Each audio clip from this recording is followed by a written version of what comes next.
আমরা অনেকেই কোয়েল পাখির ব্রুডিং বিষয়ে জানি না, যার কারণ আমরা বাচ্চা নিয়ে আসলে বাচ্চা ঠিকাতে পারি না।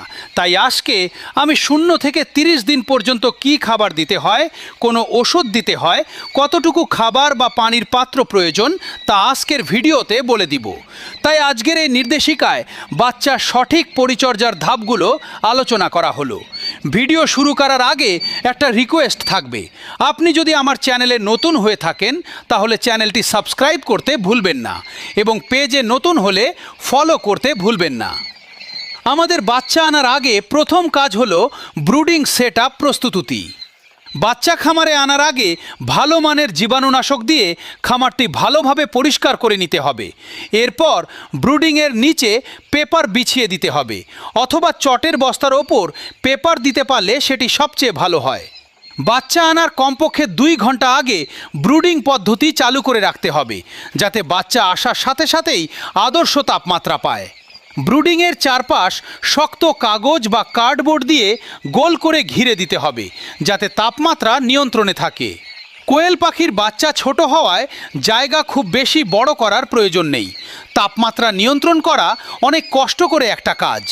কোয়েল পাখির বাচ্চার জন্য প্রথম 2 দিন 35 ডিগ্রি সেলসিয়াস তাপমাত্রা প্রয়োজন।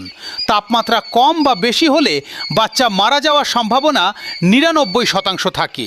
তাই আমাদের কন্ট্রোলার ব্যবহার করতে হবে, কারণ তাপমাত্রা ঠিক রাখার জন্য কন্ট্রোলার ব্যবহার করা সবচেয়ে ভালো। এটি না থাকলে তাপমাত্রা নিয়ন্ত্রণ করা খুব কষ্টসাধ্য। 35 ডিগ্রি তাপমাত্রার জন্য 100 ওয়াটের 4টি বাল্ব অথবা 200 ওয়াটের 2টি বাল্ব ব্যবহার করা যেতে পারে। একটা জিনিস আমাদের সব সময় খেয়াল রাখতে হবে, বিদ্যুৎ না থাকলে আমাদের ব্যাকআপ লাইট সাদাগুলো ব্যবহার করতে হবে। বিদ্যুৎ না থাকলে ব্যাকআপ লাইট এবং বিকল্প তাপের ব্যবস্থা আগে থেকেই করে রাখা বুদ্ধিমানের কাজ। তাপের জন্য আমাদের হারিকেন ব্যবহার করতে হবে। এরপর আমাদের বাচ্চা আনার পালা। নিজের খামারে বাচ্চা ফুটলে এক বিষয়, কিন্তু বাইরে থেকে বাচ্চা আনার সময় অনেক সচেতন থাকতে হবে। বাইরে বা গাড়িতে প্রচুর বাতাস থাকে, তাই ঠান্ডা যেন না লাগে সেদিকে খেয়াল রাখতে হবে। এরপর ব্রুডিংয়ের পেপার 3 থেকে 4 দিন ব্যবহার করলেই হয়।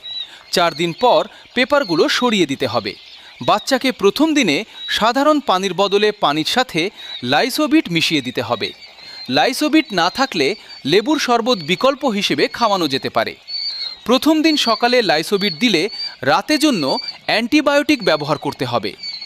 এবার আমরা কয়েল পাখির মেডিসিন নিয়ে কথা বলবো। প্রথম 3 দিন আমাদেরকে সকালবেলার নাইসোবিট এবং রাতের বেলায় শেপা 1 অ্যান্টিবায়োটিক ইউজ করতে হবে।